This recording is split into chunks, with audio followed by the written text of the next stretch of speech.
The room glittered with chandeliers and fake smiles. It was Grace Miller's 31st birthday, hosted in the grand ballroom of the Empire Hotel, a night meant to honor the woman who had sacrificed everything for her husband's success. But as she entered, 7 months pregnant, wrapped in a dress she had designed herself, the applause felt wrong. Something in the air reeked of performance, not celebration. Her husband, Brandon Miller, the charming CEO of Miller Atelier, stood on the stage with a microphone in hand. His voice boomed across the hall, silky and cold. "Everyone, let's welcome the woman who made all of this possible, my wife." For one moment, Grace's heart lifted. Maybe, just maybe, he still cared. Then the doors opened. Tiffany Rhodes appeared. The young model's scarlet dress clung to her body like sin itself. She strolled toward Brandon, her hand slipping into his as cameras flashed. The crowd gasped, a whisper rippling through the hall. Grace froze. Her husband's next words shattered her. "But tonight, I want to honor someone who inspires me even more." He pulled Tiffany closer, planting a kiss on her cheek. "Our company's new face, and the woman who changed my life." Laughter and shock collided. Grace's bouquet slipped from her trembling hands. She felt the baby twist inside her as the world blurred. "Brandon, what are you doing?" she whispered. Tiffany smirked, stepping forward. "Oh, don't look so surprised, honey. You were always just the warm-up act." And then, in one horrifying motion, Tiffany tugged at Grace's gown. The silk tore from shoulder to waist, the fabric splitting under the bright lights. Gasps filled the room. Someone laughed. Someone filmed. Grace stood there, humiliated, clutching the torn fabric against her chest while her husband didn't move a muscle. Brandon turned to the guests, voice dripping with mock sympathy. "My wife's been under a lot of stress lately. Hormones, you know how it is." The audience chuckled uneasily. Grace's vision swam, her knees buckled. She felt the room tilt before darkness claimed her. The last thing she heard was Tiffany's cold whisper, "Happy birthday, darling." When she awoke in a hospital bed hours later, her hands instinctively went to her belly. The doctor's grim face said it all. She had nearly lost the baby. Brandon hadn't even come. Only a nurse's note sat on the bedside table. Mr. Miller requested his wife be discharged early. "The press needs a statement." Grace stared at the ceiling, numb. Her life had collapsed in a single night. But beneath the pain, a spark flickered. Quiet, fragile, but alive. And that spark would one day burn the world that humiliated her. The world outside her hospital window looked like a painting behind glass. Bright, unreachable, and cruelly indifferent. Grace Miller sat alone in a stiff white bed, one hand resting protectively on her swollen belly. Machines beeped softly beside her, marking the fragile rhythm of both her life and her baby's. Her throat was raw from crying, though no tears came now. She was empty, scraped hollow by betrayal and humiliation. A nurse entered quietly, setting a tray of food on the table. "You need to eat, Mrs. Miller," she said gently. Grace gave a faint nod but didn't move. "Your husband called," the nurse added awkwardly. Grace's heart jumped. "He did?" The nurse hesitated, eyes flickering with pity. "He said, he's sending someone from his office to handle your discharge papers. He won't be coming himself." Grace looked away, her lips trembling. "Thank you," she whispered, her voice barely audible. When the door closed, she buried her face in her hands and finally let the sobs escape. How could the man who once swore to love her through everything leave her here? After nearly losing their child, like an inconvenience to be signed off and forgotten. Her phone buzzed on the nightstand. The screen lit up with a notification from the Daily Style. She opened it, against her better judgment. Grace Miller suffers breakdown at her own party. Sources say husband planning divorce. Below the headline was a blurry video clip of the moment Tiffany ripped her dress. Her humiliation was now entertainment for millions. The comments were worse. "She looks crazy. Maybe she deserved it. That Mistress is prettier anyway." The pain was physical. Her breath came in shallow bursts. She wanted to throw the phone, to scream, to vanish. Instead, she pressed a trembling hand to her belly. "I'm sorry," she whispered. "I promise I'll protect you. I won't let them destroy us." Hours later, the door opened again. A man in a gray suit entered, holding a clipboard. "Mrs. Miller, I'm from Miller Atelier's legal department. Mr. Miller asked me to deliver these." He placed a thick envelope on the table. "Divorce paperwork. He recommends a quick settlement for your emotional well-being." Grace blinked in disbelief. He's divorcing me now? The lawyer avoided her gaze. Mr. Miller also wants the public to know you're receiving professional help for your stress. Professional help? Her voice cracked. He's calling me insane? The lawyer shifted uncomfortably. Mrs. Miller, I'm just the messenger. He turned to leave, but Grace's voice stopped him cold. Tell Brandon, she said, her tone low but steady, that one day he'll beg to see the woman he tried to destroy. After he left, the room felt colder, sharper. Grace reached for the envelope, tearing it open. The legal language blurred through her tears, but one line seared into her mind. All joint business assets will remain under Brandon Miller's ownership. He was erasing her, financially, emotionally, publicly. The door creaked again. This time, a familiar face appeared. Noah Grant, a lawyer she hadn't seen in years, once her favorite student. Grace, he said softly, stepping closer. I saw the news. I couldn't believe it. Her lips trembled. They took everything, Noah. He sat beside her, his expression steady but filled with something she hadn't felt from anyone lately. Respect. Then we'll take it back, he said. Every single thing they stole. Grace looked at him, searching for the truth in his eyes. For the first time in days, she felt the faintest glimmer of hope. Because now she wasn't alone, and her silence was about to end. By the time Grace was discharged, the world outside the hospital had already decided who she was. Overnight, headlines screamed her name, twisting the truth until even she barely recognized herself. Pregnant wife has public meltdown at gala. Husband Brandon Miller stands by his mistress. Designer Grace Miller unstable. Company insider claims she's under psychiatric care. She scrolled in silence, each headline another stab in the chest. They called her hysterical, obsessed, broken. Not one outlet mentioned what Tiffany had done. Not one mentioned that Grace had been the creative mind behind half of Miller Atelier's designs. Brandon had taken credit for years, and now he was taking her sanity too. Inside her tiny rented apartment, bare walls, one mattress, and stacks of unpaid bills, Grace sat hunched over her laptop, reading comment sections that burned worse than any knife. She looked psycho. Brandon deserves better. That Tiffany girl's a goddess. Her hands shook. She slammed the laptop shut before her heart could break again. A knock at the door made her flinch. It was Noah, holding 2 coffees and a file folder. You look like you haven't slept in days, he said softly. I haven't, she admitted. They've ruined me, Noah. I can't go outside without seeing my face on a tabloid. Even the school won't take me back. They said my reputation conflicts with their image. He set the folder on the table. Then we changed the image. You told me once that clothes could tell a story. So tell yours. Grace frowned. I don't have money, contacts, or a name left. He took all of that. Noah leaned closer. Then we start with what he can't take, your talent. She looked at him, eyes dim but flickering. You think anyone would wear something with my name attached? Not your name, he said with a knowing smile. A new one. That night, Grace opened her old sketchbook for the first time since the betrayal. Her trembling fingers traced the faint pencil lines of dresses she'd dreamed of creating years ago. Every curve of fabric, every detail seemed to whisper back at her, you still matter. As she drew, she remembered the last words Brandon had said before their wedding. We're unstoppable together. Now she saw the truth. He'd never meant we. He meant me. Noah's plan was risky but brilliant. Use an anonymous designer name, leak a few sketches to niche fashion blogs, and watch the world react without knowing who stood behind them. The name they chose, Eclipse. Because you're about to cover his light, Noah said. 2 weeks later, a storm of a different kind began. Fashion insiders buzzed about a mysterious designer whose minimalist sketches and emotional symbolism felt raw, human, and hauntingly familiar. Rumors swirled that the artist was a legend returning under a new alias. Grace watched from her couch as online forums exploded. Meanwhile, Brandon and Tiffany were enjoying their honeymoon press tour, appearing on talk shows, laughing like royalty.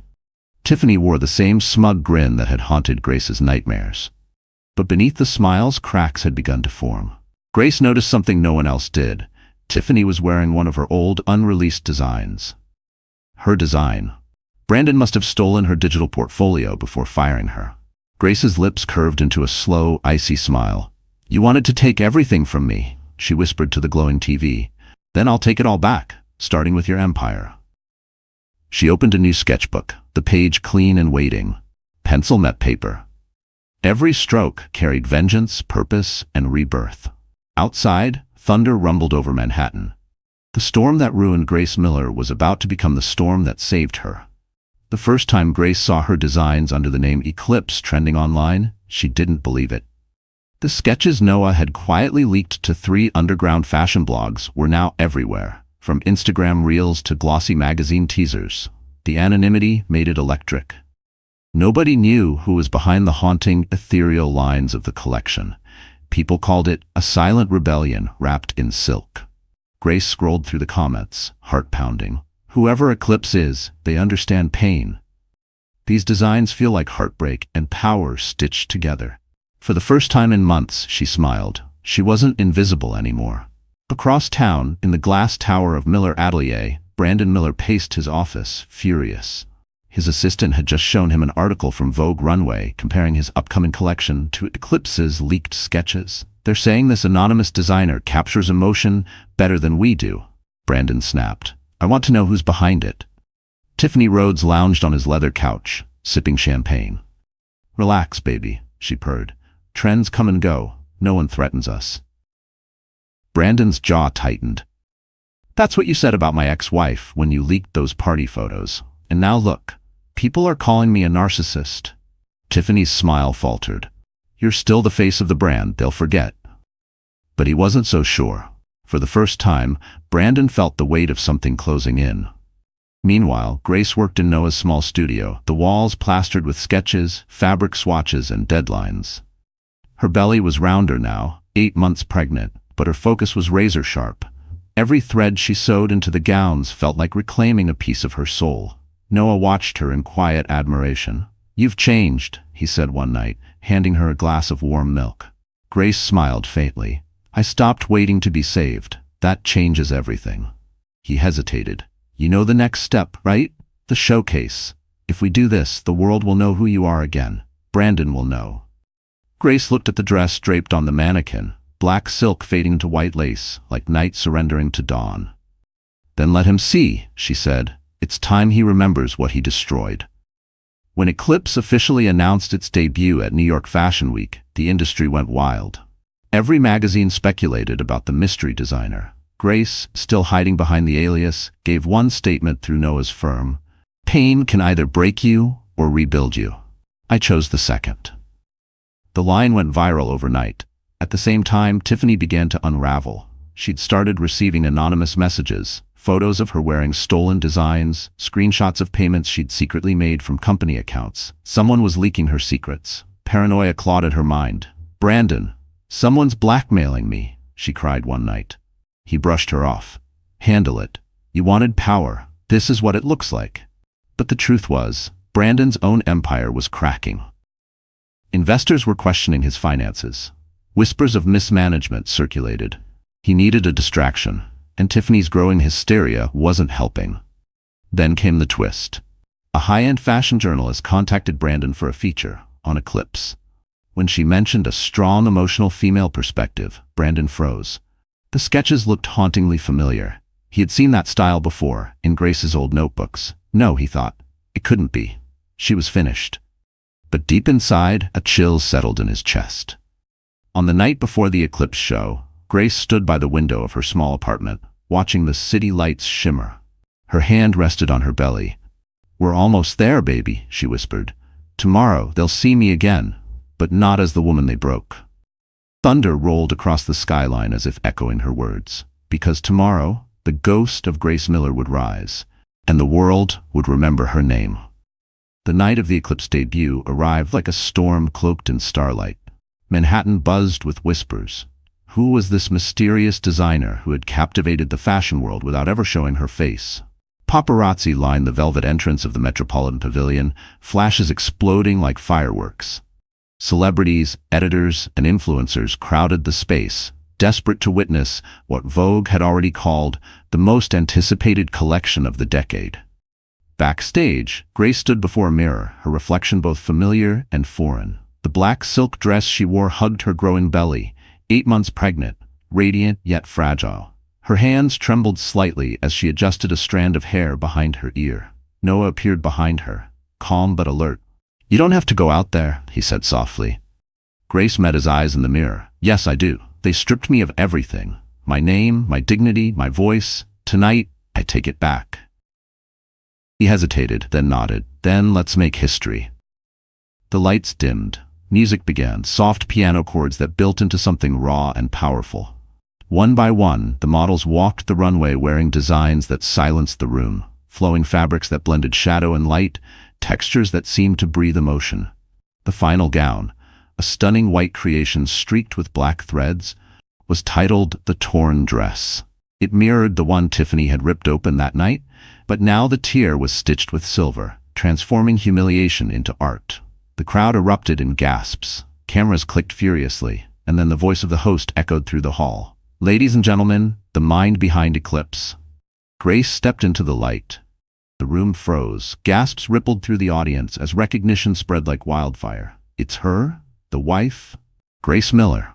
For a heartbeat, she stood motionless, her eyes sweeping across hundreds of faces.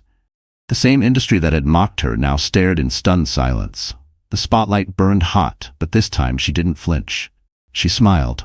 "Good evening," she began, voice steady. "A year ago, I was humiliated in front of the world. I was told I'd never design again, never be respected again. But tonight proves that broken things can still be beautiful." Applause erupted. Loud, thunderous, unstoppable. Grace's eyes glistened. Somewhere in the back of the room, Brandon and Tiffany had arrived late, unaware of what they were walking into. When Grace's face appeared on the stage, Brandon's drink slipped from his hand. Tiffany went pale. "That's impossible," she hissed. "She's finished." Brandon's jaw clenched, eyes locked on his wife standing under the spotlight like a queen reborn. "She's not finished," he whispered. "She's just getting started." The show ended to a standing ovation. Reporters swarmed the stage, shouting questions, cameras flashing. Grace only said one thing before leaving. "Pain is temporary, but dignity lasts forever." Backstage, as she caught her breath, Noah approached, his eyes shining with pride. "You did it," he said. Grace exhaled slowly.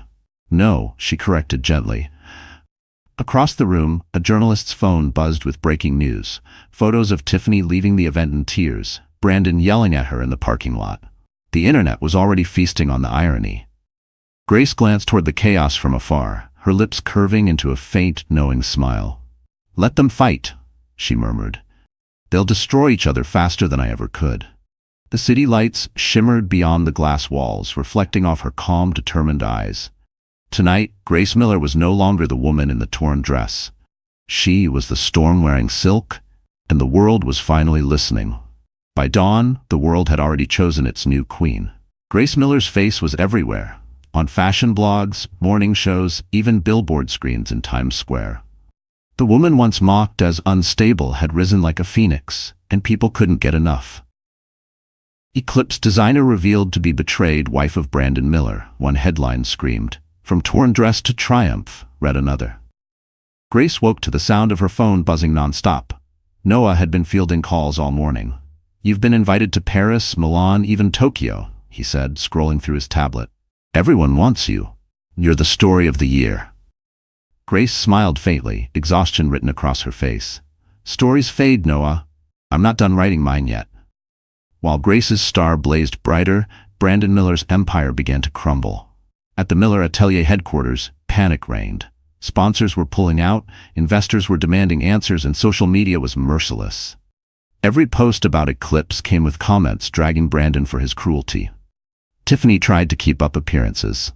"We can spin this," she insisted, pacing their penthouse suite in a silk robe. "We'll say it was all a misunderstanding, that we supported her comeback." Brandon glared at her. "Supported her? You humiliated her, Tiffany. You made me a public villain." Her voice rose, sharp and venomous. "You were the one who told me to do it. Don't you dare pin this on me now." Their shouting match echoed off marble walls. A nearby camera crew, waiting for a scheduled interview, caught the argument through the open door. Within hours, the video leaked online. The perfect couple at war. Grace watched the clip later that night from Noah's office. Her lips curved, not in joy, but in justice. "They're imploding," Noah said quietly. "They were always going to," she replied. People like them only stand when someone else holds them up. Once I stopped being their foundation, they collapsed. Still, Grace wasn't after fame. She was after truth. And she wasn't done. "Noah, I want to go through Miller Atelier's old accounts," she said. "Something's been off for years." He raised an eyebrow. "You think Brandon's hiding something?" "I don't think," Grace said, her tone steel. "I know." Over the next few nights, they pored through encrypted files Grace had backed up long ago. What they found made Noah sit back in disbelief. Brandon had been funneling company funds into offshore accounts under Tiffany's name, hundreds of thousands in marketing expenses that didn't exist. "This could bury him," Noah said. Grace's eyes hardened. "Then let's start digging." The next morning, Tiffany arrived at Miller Atelier to find auditors in the lobby. "What's happening?" she demanded. Brandon's lawyer looked pale. "The SEC opened an investigation. Someone tipped them off." Brandon's face drained of color. "Who would?" Then realization struck. "Grace." He stormed into his office, slamming the door so hard the glass rattled. For the first time in his charmed career, he had no control. His empire was bleeding, his mistress panicking, and his wife, his ex-wife, was now more powerful than ever. That night, Grace stood on her apartment balcony, gazing out at the city. Her phone buzzed, a notification from the New York Times. Former CEO Brandon Miller under federal investigation for fraud. Noah stepped beside her, handing her a mug of tea.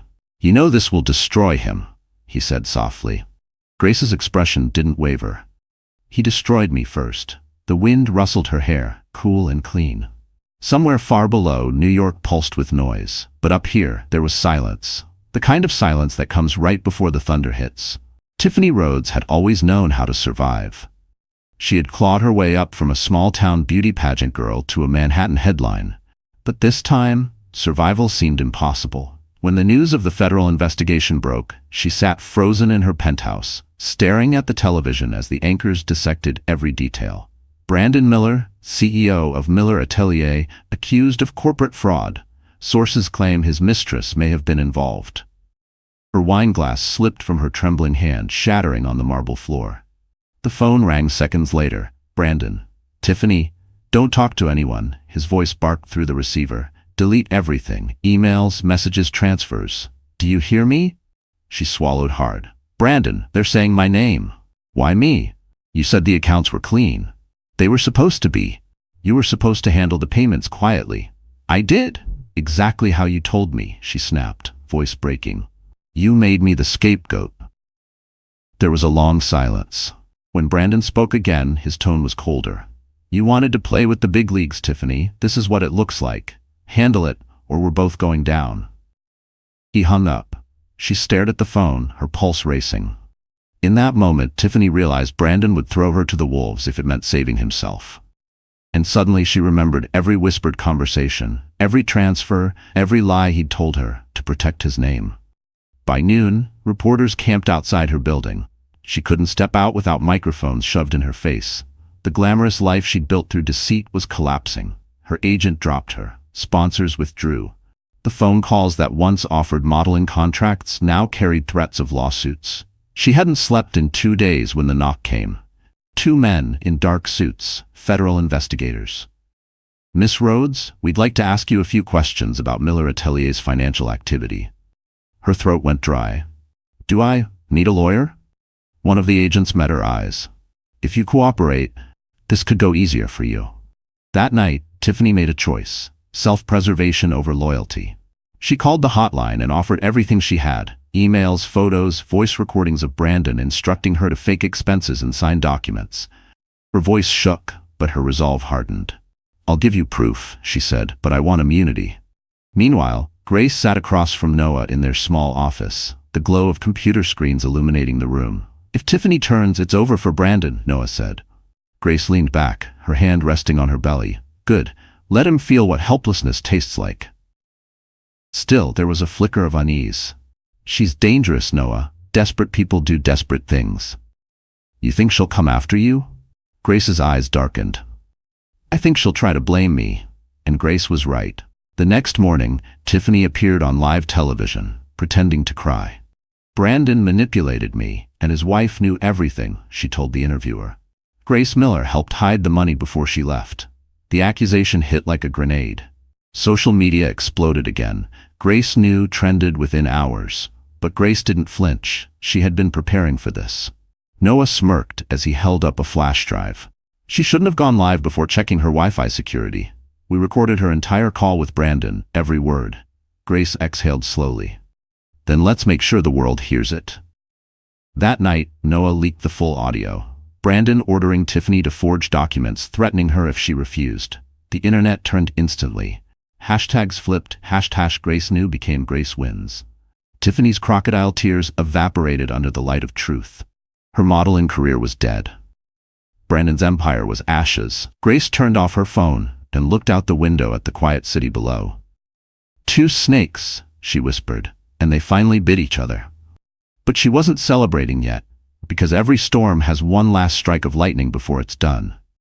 The headlines hit like bullets. Brandon Miller arrested for fraud and embezzlement. Eclipse designer cleared of all allegations. The media that once idolized him now tore him apart with the same ferocity. Every luxury magazine that had praised his genius ran the same photo. Brandon in handcuffs, head lowered, jaw tight. Grace watched the coverage from her apartment, her baby bump rising gently beneath a cream sweater. She didn't smile. There was no satisfaction in seeing the man who once promised forever being led away in disgrace. Only a quiet, hollow justice. Noah entered with 2 coffees and a cautious look. "It's official," he said. The SEC froze all of Brandon's assets. Tiffany's testimony sealed it. Grace nodded, her voice calm. He built his empire on lies. It's fitting it ends the same way. Still, she couldn't forget the night of the humiliation, the ripping sound of silk, the laughter, the flash of cameras. It would never leave her. But now, for the first time, the image no longer broke her. It fueled her. Across town, chaos erupted inside Miller Atelier headquarters. Employees packed boxes. Journalists waited outside. A once mighty brand was now a scandal-ridden wasteland. Tiffany had been granted limited immunity for her cooperation, but she was blacklisted from every major fashion house. The girl who once strutted red carpets now hid behind tinted car windows.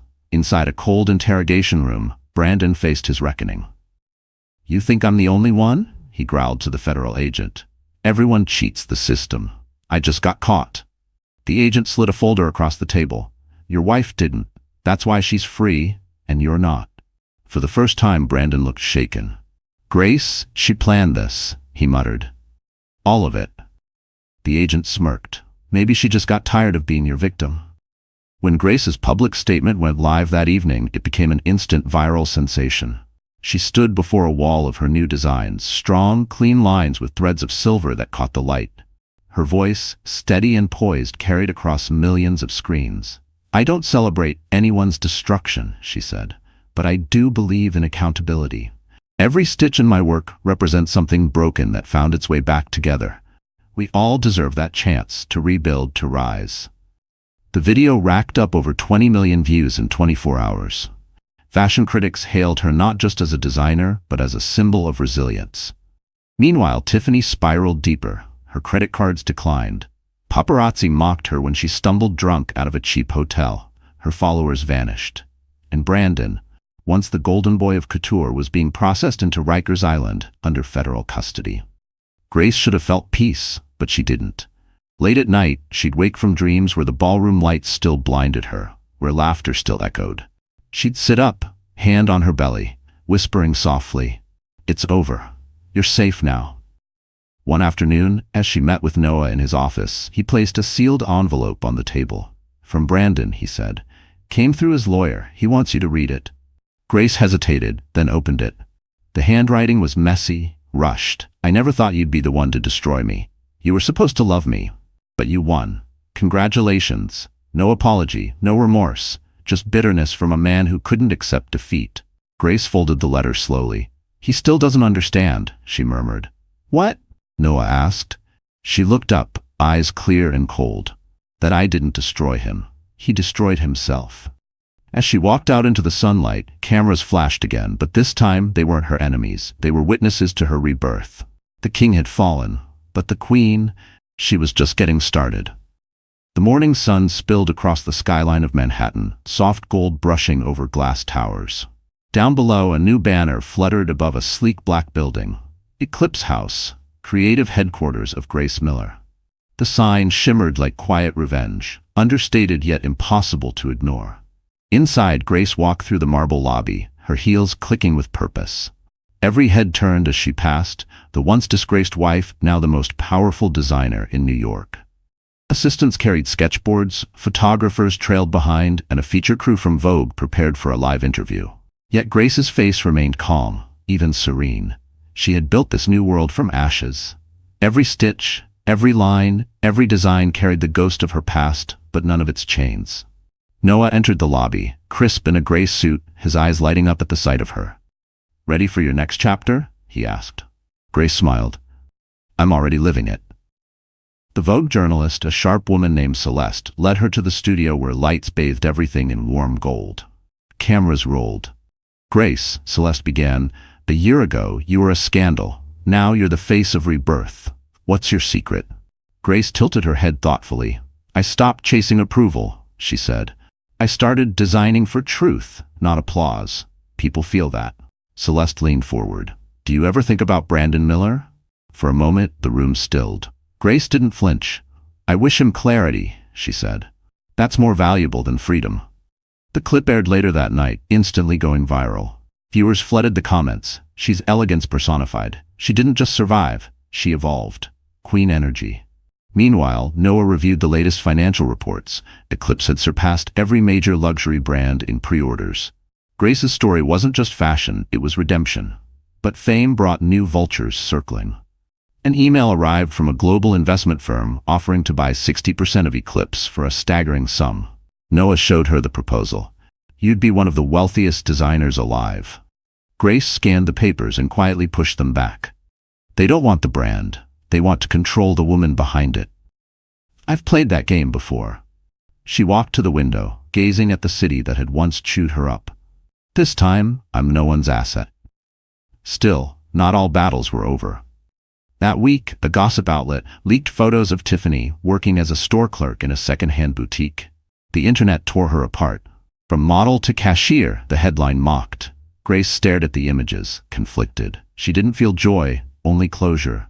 Noah noticed her expression. "You could release a statement," he suggested. "End the noise." Grace shook her head.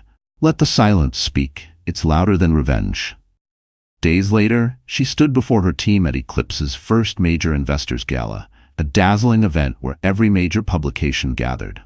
Her long ivory gown shimmered under the lights, embroidered with silver thread that traced the shape of a healed tear, the same symbol from her first show. She raised her glass.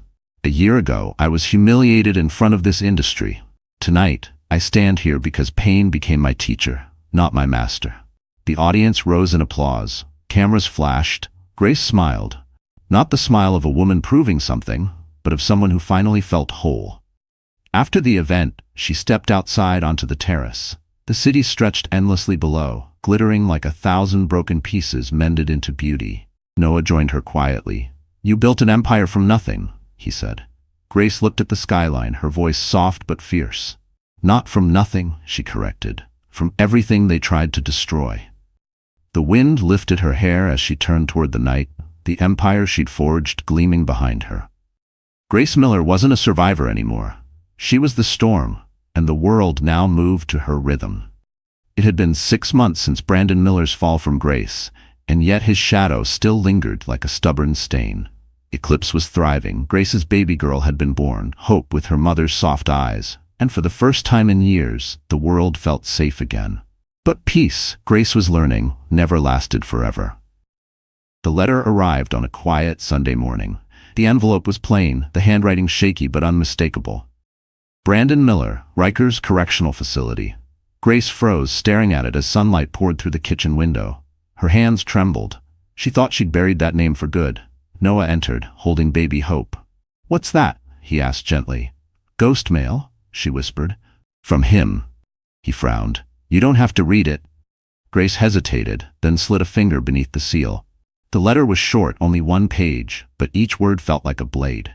"Grace, you won. I'm in hell, and you're a hero. Congratulations. But know this, everyone loves a redemption story until they find a new villain. They'll turn on you too. You're just next in line. Enjoy your throne while it lasts. B. Her breath hitched. She folded the letter carefully, refusing to let her face betray emotion. He's still playing games, she said finally, even from a cage. Noah set hope in her crib. Ignore him. He's trying to drag you back into the darkness he created. But Brandon's words gnawed at her. That night, she dreamed of the ballroom, the lights, the laughter, the ripping of silk. Except this time, when she looked up, the crowd wasn't laughing at her. They were watching her fall again. The next morning, headlines exploded with a new scandal. Ex-CEO Brandon Miller claims Eclipse was built on stolen designs. The tabloids had obtained his prison interview, full of venom. He claimed Grace had stolen old Miller atelier files to build her new empire. Grace felt the déjà vu of humiliation clawing at her chest. Reporters camped outside her office again. Commentators debated her legacy. Was Grace Miller ever the victim or just the better manipulator, one show asked. Noah slammed his laptop shut. He's desperate. He's lying. Grace stared out the window. He doesn't need truth. He just needs noise. People love to watch a woman fall. But this time, she wasn't that woman anymore.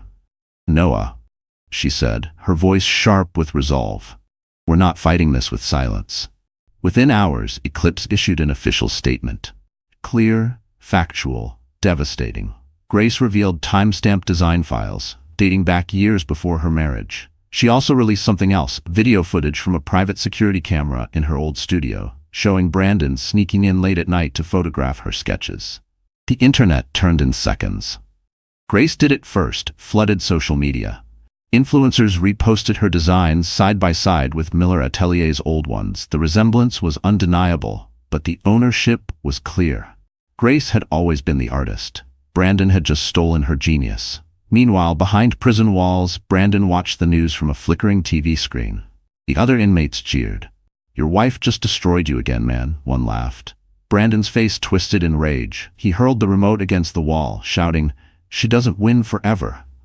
But outside those bars, Grace held her daughter and whispered softly, we already did. Later that night, she burned the letter in a silver ashtray on her balcony. The flames curled around the paper, devouring the words that once held power over her. The wind carried the ashes away, scattering them into the New York skyline. Noah stepped beside her. Feels good? Grace exhaled.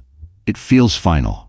The ghost of Brandon Miller was gone, but his downfall was only the beginning of her legacy. The storm had passed, but the fire inside Grace Miller never dimmed. It simply evolved. Months after the scandal faded, Eclipse wasn't just surviving. It was redefining luxury fashion. Every runway show sold out. Every dress carried a story of resilience. Yet behind the shimmering success, Grace was already planning something far greater. A legacy. She sat in her penthouse office overlooking Fifth Avenue, the city glowing beneath her. Noah entered quietly, holding a folder. The board wants to expand into Europe, he said. They're offering full creative control and a massive budget. Grace looked up from her sketches, her eyes thoughtful. Tell them no. Noah blinked. No, Grace, this could make Eclipse a global empire. She smiled faintly. Empires fall, Noah. I'm building something that lasts. She tapped the table gently. Education, opportunity, for women like me, women who were told they couldn't start over. That's when she revealed it. The Eclipse Foundation, a scholarship program for women escaping abusive relationships or corporate exploitation. She planned to fund fashion schools, mentorships, safe housing, and business grants. If I can turn pain into art, she said, they can turn theirs into power. Noah looked at her with admiration. You're not just designing clothes anymore. You're designing futures. Grace's lips curved. Exactly. But not everyone celebrated her rise. Behind bars, Brandon Miller still fumed. A journalist's expose about his crimes was set to air, but he refused to sign the release. He spent hours pacing his small cell, muttering her name like a curse. Grace Miller thinks she's invincible, he hissed. Let's see how she handles the truth. He reached out to an old associate on the outside, a disgraced former CFO named Leonard Price, offering information in exchange for money. Brandon claimed that before his arrest, he had hidden sensitive documents tying Eclipse's startup funding to one of his offshore accounts. If released, it could tarnish Grace's spotless reputation. Back in New York, Grace's instincts prickled. Late one evening, she found an unmarked envelope waiting on her office desk. Inside, copies of old bank statements with her name forged on them. A single note read, "Nothing stays clean forever." Noah examined the documents under a lamp. "They're fake, but convincing. Brandon's trying to pull you down again." Grace's voice was cool but steady.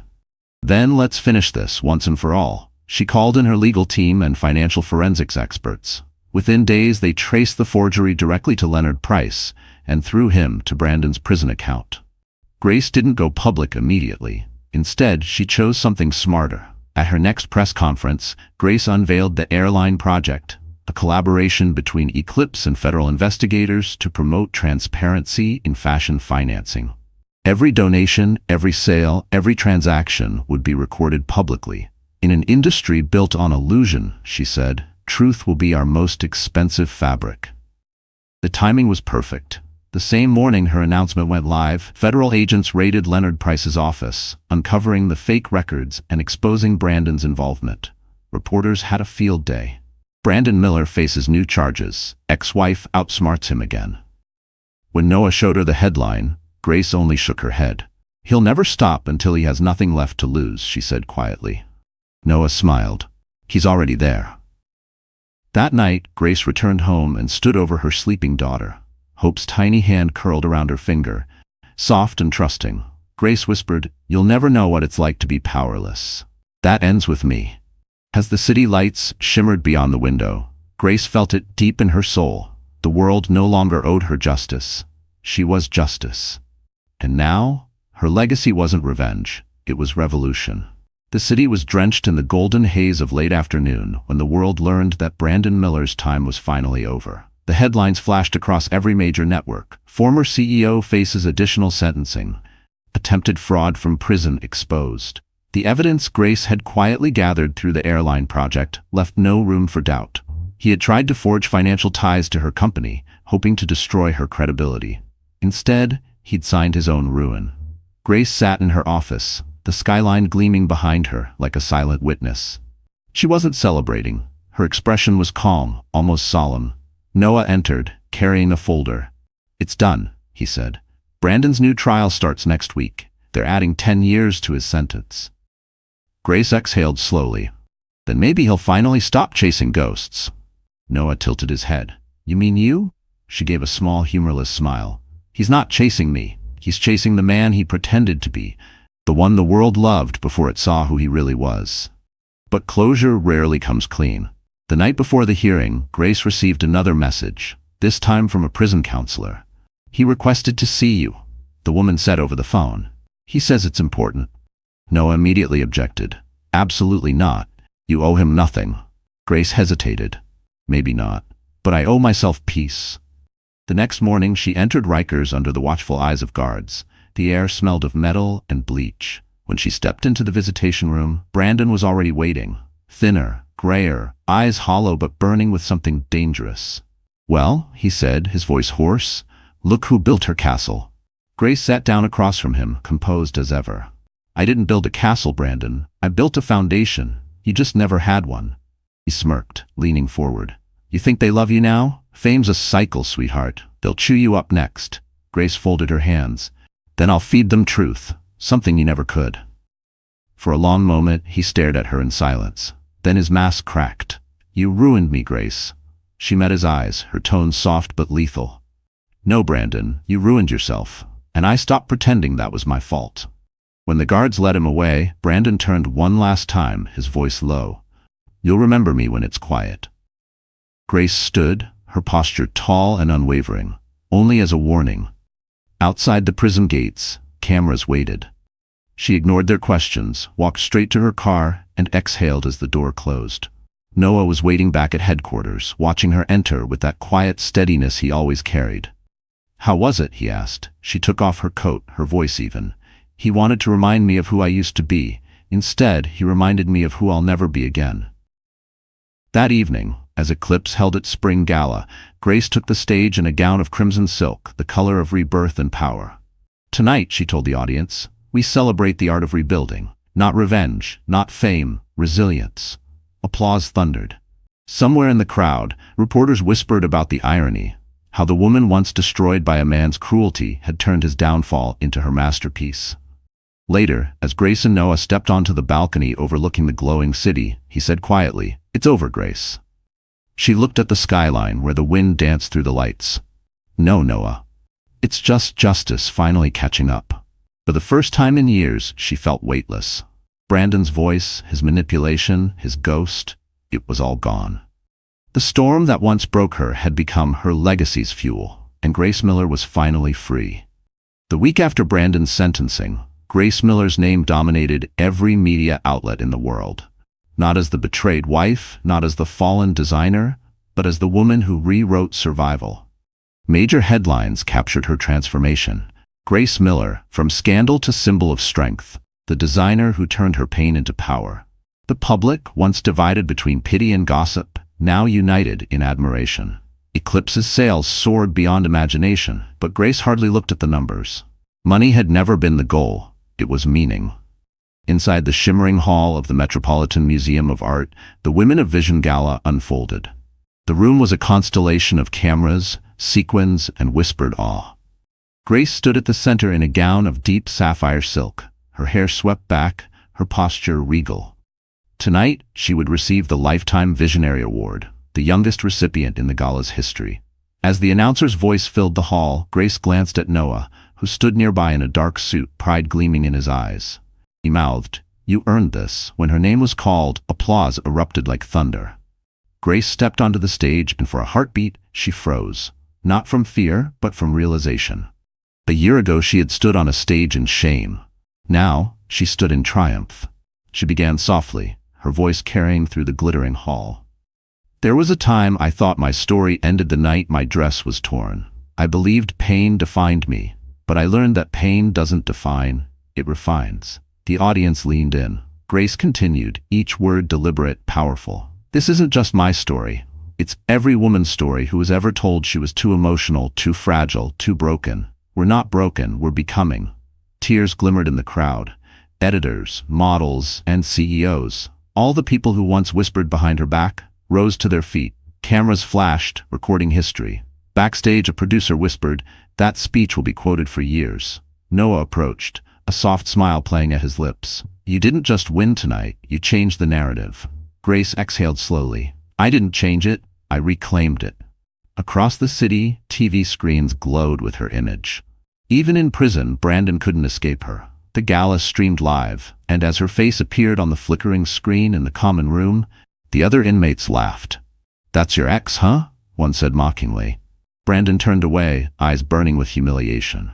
Grace's voice filled the air, calm and victorious. "What was meant to humiliate me became my greatest weapon." The irony wasn't lost on him. She had won in every way that mattered. Meanwhile, Tiffany Rhodes sat alone in a dim cafe, watching the same broadcast. Her reflection in the window looked older, faded. The phone she once used to call paparazzi for attention was now cracked and silent. As Grace's speech ended, Tiffany whispered, almost to herself, "You really did it, didn't you?" For the first time, there was no envy in her tone, just quiet surrender. Back at the gala, Grace held the crystal award high under the spotlights. The engraved words read, "Grace Miller, Visionary, Survivor, Revolution." After the ceremony, she and Noah slipped outside into the cool Manhattan night. The city hummed with energy, but the two stood still, taking it in. "Do you ever think about how far you've come?" Noah asked softly. Grace smiled, looking up at the glowing skyline. "Every day, but I don't look back in regret anymore. I look back in gratitude. It's where I found my fire." A single gust of wind swept through the street, carrying the sounds of applause still echoing from the hall. Grace Miller wasn't just a name now. She was a legend, proof that a woman's rise can begin at the very moment the world tries to tear her apart. The city was quiet after the storm of applause faded. Grace Miller had gone from scandal to legend, but peace never lasted long in her world. The past, it seemed, wasn't finished with her yet. It was a cold Thursday afternoon when the ghost returned. Grace was in her office at Eclipse House, reviewing the final sketches for her upcoming Paris showcase, when her assistant entered, pale and hesitant. "Miss Miller," she said softly, "someone's here to see you. She says it's urgent." Grace didn't look up. "If it's press, tell them to contact my team." "It's not press," the assistant whispered. "It's Tiffany Rhodes, For a moment, the air in the room froze. Grace's pen slipped from her hand. She turned slowly, disbelief flickering across her face. "You're joking." But when she stepped into the lobby, there she was. Tiffany. The woman who once ripped her dress and her dignity stood before her, unrecognizable. Her hair was dull, her makeup smudged, her expensive clothes replaced by a worn coat. The arrogance that once radiated from her was gone. "Grace," Tiffany said, her voice trembling. "Please, I just need 5 minutes." Noah, standing nearby, frowned. "She doesn't owe you anything." Grace lifted a hand. "It's fine." Her tone was calm, measured. 5 minutes. They sat across from each other in the conference room, silence stretching between them. Tiffany's eyes filled with tears. "I know I have no right to be here," she began. "But I'm out of options. The industry blacklisted me. I can't even get a job modeling handbags now. I've been living in a shelter." Grace's expression didn't soften, but her gaze was steady. "Choices have consequences, Tiffany. You helped destroy me once." Tiffany's voice cracked. "I know, and I regret it every day. But Brandon, he made me believe you were the enemy. He said you wanted to ruin us." Grace gave a bitter laugh. "And you believed him? The man who used you until you were convenient to discard." Tiffany lowered her eyes. "I was stupid. I thought love made me powerful. Turns out it just made me disposable." She hesitated, then slid a flash drive across the table. "That's why I'm here. Before Brandon was arrested, he recorded videos. Blackmail on investors, politicians, people in fashion. If they leak, they'll destroy more lives. I kept copies, just in case." Grace stared at the small device. "And why give this to me?" "Because you're the only one who can do the right thing," Tiffany said quietly. "You always were." Grace didn't speak for a long moment. The irony wasn't lost on her. The same woman who had once humiliated her now came begging for help. "If I take this," Grace finally said, "you disappear. No more headlines, no more interviews, no more lies." Tiffany nodded. "I don't want fame anymore. I just want peace." Noah entered as Tiffany left. "You can't trust her," he warned. "I don't," Grace said, holding the flash drive tightly. "But truth doesn't care who delivers it." That night, she reviewed the files. They were explosive, proof of bribery, cover-ups, the kind of corruption that ran deep in the industry Brandon once ruled. Grace didn't hesitate. She turned them over to federal investigators the next morning. When the news broke, the scandal rocked the fashion world again. Major figures resigned overnight. Grace's integrity soared higher than ever. Somewhere in a small cafe, Tiffany watched the coverage, tears streaking her face. She whispered, "You did the right thing, again." And in her office, Grace stared out at the skyline, knowing she'd finally closed the last door of her past. Forgiveness wasn't weakness, it was freedom, and Grace Miller had just claimed hers. The snow fell softly over Manhattan, blanketing the city in silence.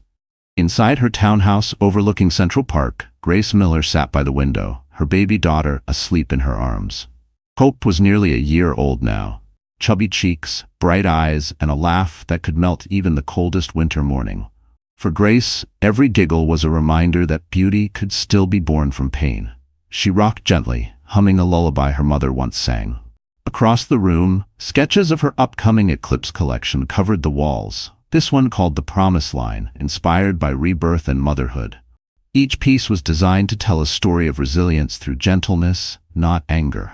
Noah entered quietly, carrying 2 mugs of tea. "You've been awake since dawn again," he said, smiling. Grace looked up. "I can't help it. Every time she sleeps, I design. It's like she gives me new energy."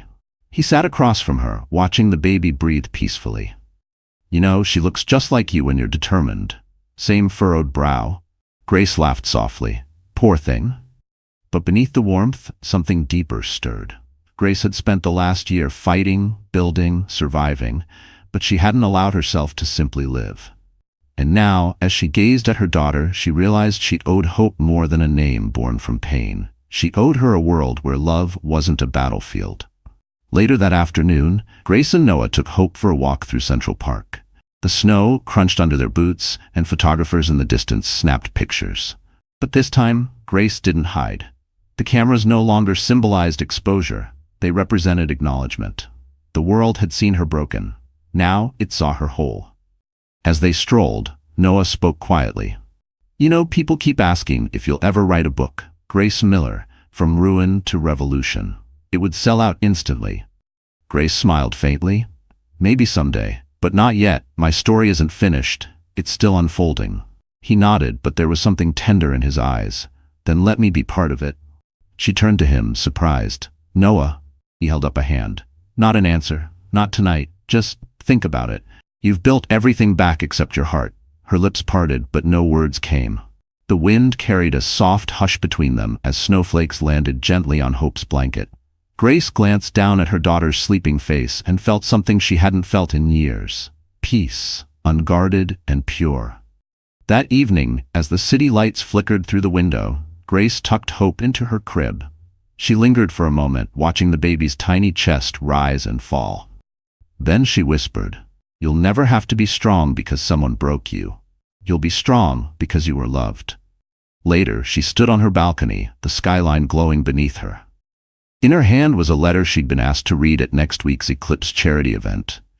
Words of encouragement for women rebuilding their lives. She unfolded it and read aloud to the night. "We cannot erase the past, but we can sew new seams over the tears and make something beautiful again. Sometimes survival isn't loud. It's quiet, like the breath of a sleeping child reminding you that tomorrow is worth waking up for." A single tear slipped down her cheek, but it wasn't from sorrow. It was gratitude, for the pain that became her teacher, and for the child who became her light. Behind her, Noah stood quietly, his voice soft. "You're not just rebuilding lives, Grace. You're rewriting what it means to survive." Grace turned toward him, her eyes glimmering. "No, Noah, I'm teaching her how to live." And as snow blanketed the city, Grace Miller finally understood the greatest revenge wasn't power, it was peace. Paris glowed that spring like a city reborn, streets slick with rain, the Eiffel Tower shimmering through the fog. For Grace Miller, it was a full-circle moment. 2 years ago, she had left Paris humiliated and forgotten, her career in ruins. Now she was returning not as a guest, but as the headliner of Paris Fashion Week. The invitation alone had sent shockwaves through the industry. Eclipse presents the Runway of Redemption. The night before the show, Grace stood alone inside the Grand Palais, the cavernous space filled with scaffolding, mirrors, and half-finished magic. Dozens of seamstresses and stylists moved like quiet spirits around her, preparing the pieces that had already made international headlines. This collection wasn't about revenge, it was about freedom. Each design was inspired by a chapter of her story: shattered glass turned into crystal embroidery, ripped seams mended with threads of light, soft fabrics layered over scars of metal. The final gown, Rebirth, was made of translucent silk that changed color with every movement, symbolizing transformation. Noah entered, carrying a folder of press schedules. "You've got Vogue, Elle, and even Harper's Bazaar all begging for pre-show exclusives," he said, half smiling. Grace adjusted a mannequin's collar, her fingers calm. "They'll get their story on the runway, not before." He studied her for a moment. "You're not nervous?" She shook her head slowly. "I've already lived my worst night on a runway. Nothing scares me anymore."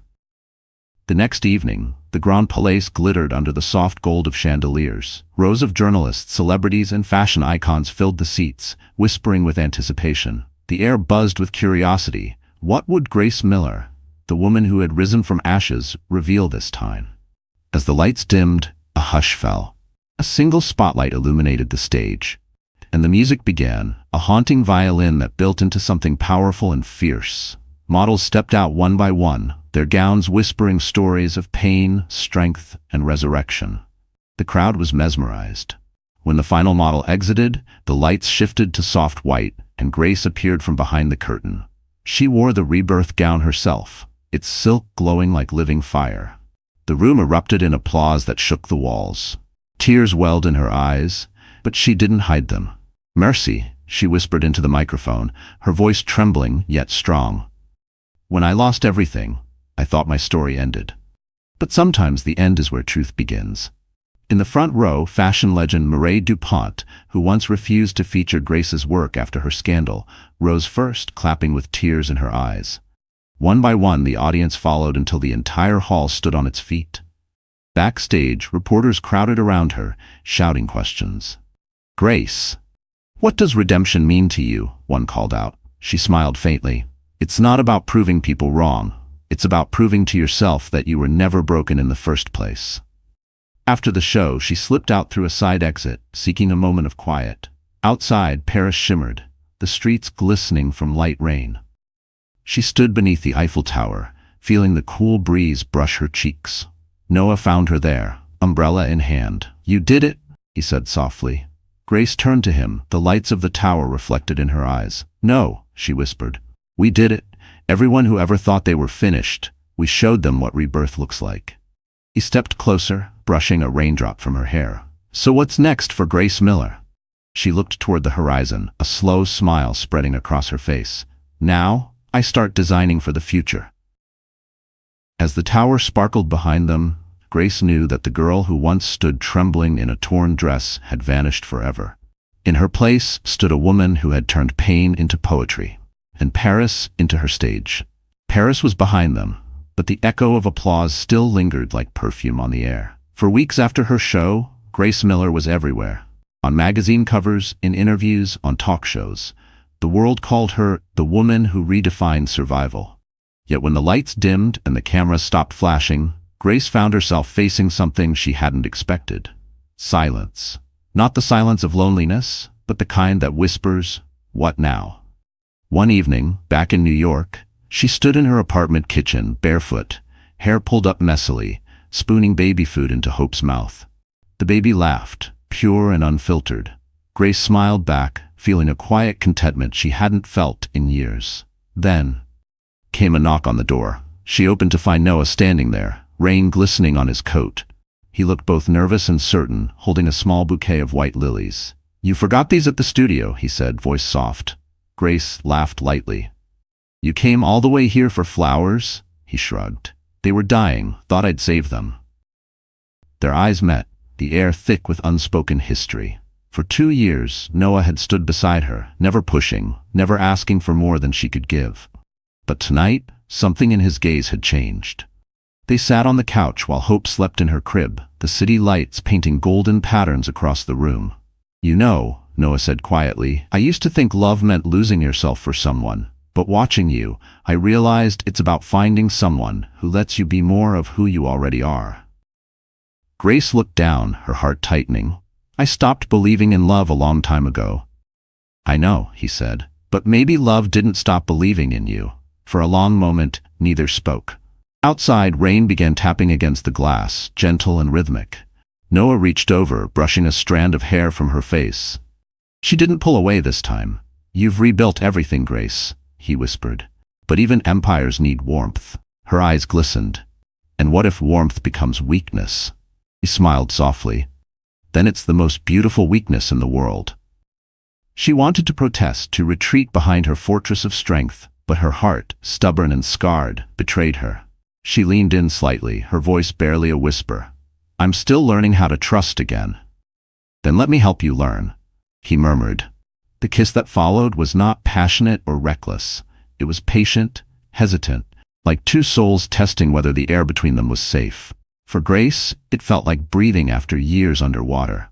When they finally pulled apart, she laughed quietly, tears slipping down her cheeks. "You always find a way to show up when the storm ends." He looked at her tenderly. "Maybe I'm just the calm that follows." The next morning, Grace woke to sunlight streaming across the bed and the sound of Hope giggling in her crib. She looked at her daughter, then at Noah asleep beside her, and something inside her settled. A peace deeper than triumph, quieter than revenge. Later that week, during a press event, a reporter asked her, "Grace, after everything you've endured, betrayal, fame, rebuilding, what does happiness mean to you now?" Grace smiled, glancing toward the side of the stage where Noah stood holding Hope. "Happiness," she said, "isn't about what you gain after pain. It's about who still stands beside you when the pain is gone." The crowd applauded softly, but Grace wasn't thinking about applause anymore. She was thinking about the knock on the door, the lilies, the kiss, and how life, against all odds, had given her another chance. Grace Miller had conquered the world. Now, for the first time, she was ready to let love conquer her. For a while, Grace believed the story had finally settled. The storm quieted, the pain softened into memory. Eclipse flourished. Hope grew fast, her laughter filling every corner of Grace's once lonely world. And with Noah by her side, life finally felt safe. But peace, she knew, was a fragile thing. It only took one shadow to remind her how close the past still lingered. It began with an envelope. No return address, just her name, written in sharp, deliberate handwriting. Grace hesitated before opening it, her fingers tightening around the paper. Inside was a single photograph, Brandon Miller, older, thinner, sitting behind a steel table in a dim prison room. Across the bottom, scrawled in ink, were 4 words that froze her blood. "I'm coming home soon." She sank into her chair, heart pounding. He wasn't due for parole for years. How? Noah found her still staring at the photo when he walked in.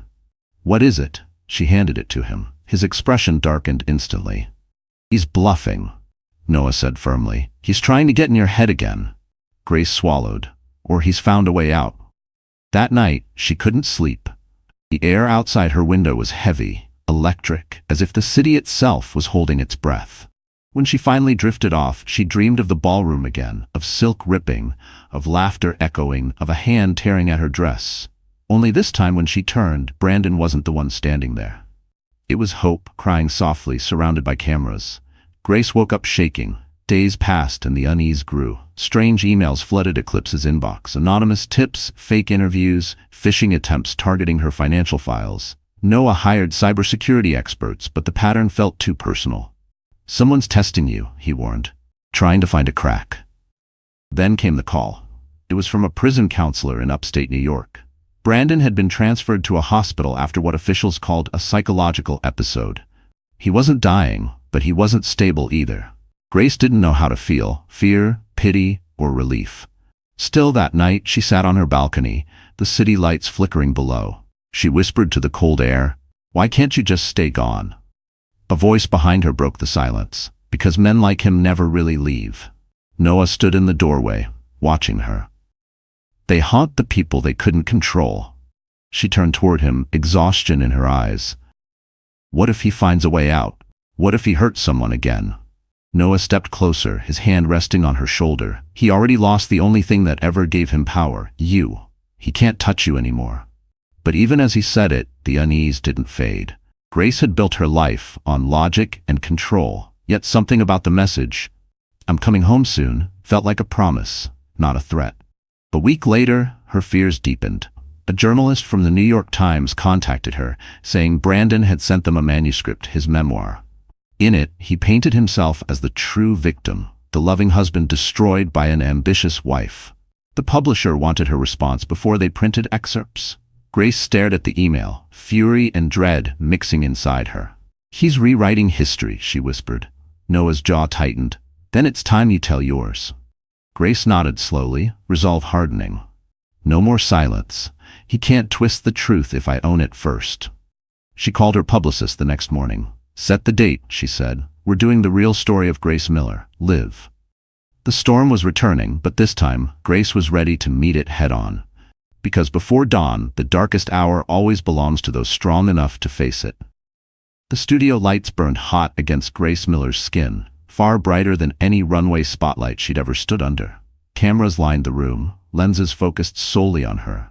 Millions were watching live.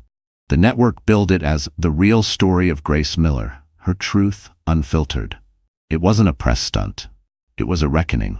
Behind the glass, producers whispered cues into earpieces, and social media counters ticked upward. Grace Miller Live was already trending worldwide. Grace sat across from journalist Dana Cole, a woman known for dismantling power players with surgical precision. But tonight, Grace didn't fear questions. She feared silence. Because silence was what Brandon had always used to control her. "Grace," Dana began, her tone even but sharp, "Brandon Miller's memoir paints a very different story, one where you were the manipulator, the architect of his downfall. Why speak now?" Grace took a slow breath. The world seemed to hold it with her. "Because truth," she said softly, "isn't loud, it's patient. It waits until you're brave enough to tell it." Dana leaned forward. "Did you destroy him, Grace?" "No," Grace said simply. "He destroyed himself. I just stopped cleaning up his messes." The audience in the studio stayed still, silent. She continued, her voice calm, deliberate.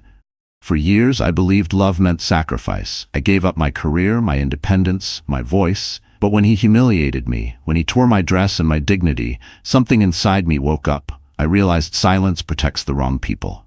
Dana's eyes softened just slightly. You've become an icon of resilience. But tell me, do you forgive him? Grace hesitated. That word, forgive, it had haunted her.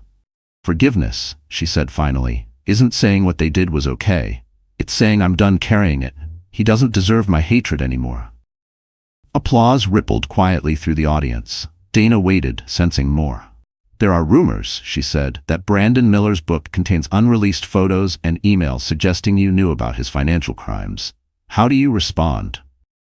Grace smiled faintly, almost pitying. Let him release them. They'll only prove what I've been saying all along, that while he was committing crimes, I was creating art. He used money. I used courage. We were never equals. As the broadcast continued, Grace spoke of rebuilding, motherhood, and the cost of strength.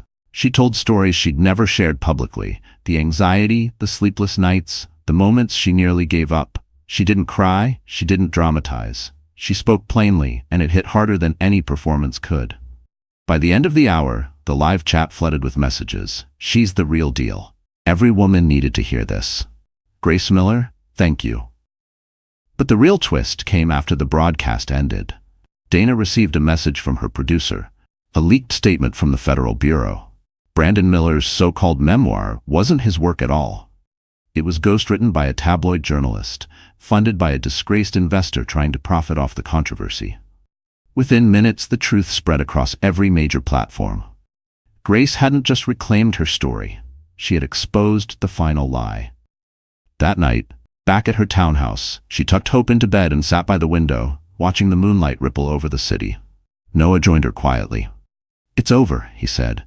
Grace nodded. It's over for him, but for me, it's just the beginning. He smiled softly.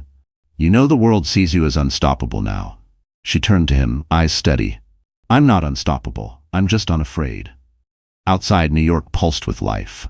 Somewhere far away, Brandon's last attempt at control crumbled to dust. And for the first time, Grace Miller didn't just survive the narrative, she owned it completely. Spring returned to New York like a slow exhale. The city, once the stage of Grace Miller's pain, now pulsed with the rhythm of her rebirth. Her story had circled the world, inspiring millions. Yet for Grace, legacy wasn't measured in headlines or applause. It was in the quiet moments that no one saw. She stood backstage at the Eclipse Foundation's first global summit, an event she'd spent years building. The banner above the entrance read, Rebuilding Women, Redefining Power. Attendees from 20 countries filled the auditorium, designers, activists, survivors, dreamers. Every seat was occupied. Grace wore a white tailored suit, elegant and simple, her hair swept back in soft waves. Noah adjusted her microphone, his fingers brushing hers briefly. You ready? He asked. She smiled gently. For the first time in my life, yes. When she stepped onto the stage, the crowd rose in a standing ovation. The applause was thunderous, but Grace didn't bask in it. She waited for silence, then began. I used to think redemption meant being loved again by the world, she said. Now I know it means loving yourself enough to never need that. She spoke of transformation, of pain turned to purpose, of women who found courage in her story and built their own. Behind her, a screen showed photos of the foundation's work. Young women opening design studios, mothers returning to school, survivors launching businesses with scholarships funded by Eclipse. Tears glimmered in her eyes. You don't have to be unbroken to change the world, she said. You just have to begin. The audience rose again, some clapping, some crying. Noah watched from the wings, his heart full. He'd seen her rebuild herself piece by piece, until she became something stronger than any brand, a movement. After the speech, Grace slipped away to a quieter room, taking a moment alone. On the table sat a single framed photograph of her younger self, standing beside Brandon at an old gala, her smile bright but hollow. She stared at it for a long time before turning it face down. That chapter was over. When she walked outside, the evening air was soft and golden.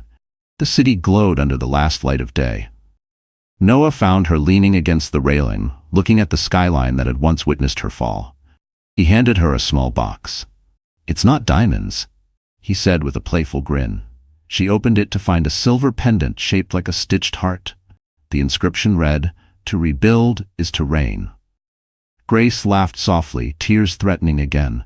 You never stop surprising me, he smiled. Neither do you. They stood there for a while, the world humming below them.